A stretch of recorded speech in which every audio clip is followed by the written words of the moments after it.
golaan karto farxiyo ana de yani xaaskeyga igu muhiimsan naaga aan hayso soo qaad sunad big deal fankana success haduu yahay fanaaniinta Soomaalida success ayna sameeyeen ka dheer baa ma sameeyay ani waa ka maskax fiican oo 120 program isku wada oo activity-ga aniga aan leeyahay ma walaha fanaaniinta Soomaaliyeed kuma tahay maxaa ku soo haray marka loo fiiriyo marka inaan fanaanad la soo heeso inaan farxiyo hadalkeeda ixtiraam waxa iga fududina farxiyo because iyada xaaskeyga dayaxtar nuushe ayaa soo duubay cod oo gabi ahaanba ku faahfaahinayo baraha bulshada waxa ka socda iyo arinta ku saabsan furniinka taas oo maalmihii ugu dambeysay la soo dhaafay si weyn u gilgishay kadib markii la sheegay in farxiyo oo xaaskiisa ay ka maseertay ugu dambeynse ay keentay in farxiyo oo aan lagu arki jirin baraha bulshada muuqaal live ah ay ka soo gasho aaladda TikTok iyo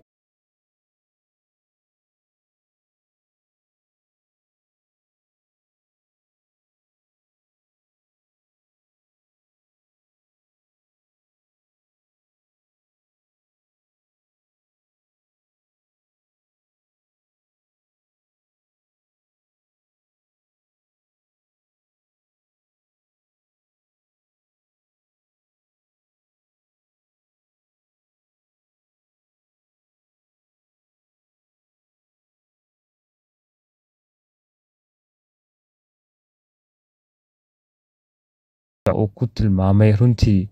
mid jirta maadaama gabar kastaba ay ninkeeda ilaashanayso sidoo kalena aanay raali ka ahayn in gabar kale uu waqti la qaato ama uu la duubo hees fanaaniintu sida caadada ah waxay heeso kala gedisan la duuban gabdhaha kale ee ka ajnabiga ah kuwaas oo xitaa la arko in muuqaalada ay soo duubaan gabdhahaasi ay yihiin kuwo ay cawradoodu bannaanka taalo waxaana fanaaniinta kala gedisan ee markaasi xaasaska lahna dadku ay isweydiiyaan miyaanay marwadiisa aanay ka maseeraynin taasina aanay keenaynin in qoys dhisan uu burburo si kastaba haatee dayaxa oo aad u jecel marwadiisa farxiyo ayaa gabi ahaanba afkiisa aan soo marnin arinta baraha bulshada ku baahday ee furniinka ah laakiinse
tubaro TikTokley fanaaniin dad kale waxaa inta badan baraha bulshada la arkaa lamaanahaasi oo markii hore loo sacabtumayay markii dambena la kala furay taas oo inta badan dhacda in wiilka iyo gabadha markaasi isqaba in ay kala maseeraan maadaama arrimo kala gedisan ay gabi ahaanba tahay mid cadaawada baraha bulshada dadka cadowga ku ah ay yihiin kuwa mu'aamarad ka dhex abuura taasina ay keento in lamaanahaasi la isku diro ugu dambayna ay kala tagaan hasaate dayaxa iyo sidoo kale farxiyo dad fara badan ayaa ku dayda kuna tilmaama dayax iyo farxiyo inay yihiin dad qaali ah marnaba aanay ka suurtoobin waxa ka socda baraha bulshada ah in ay kala tageen waxaana arrinkaasi loogu maleeyay markii mid kastaba bariisa internetka muuqaaladii iyo sawiradii wadajirka ah ee romantic ay ku wada jireen private ay geliyeen tanna waxay la mid tahay dad caan ah oo ay ugu horeysay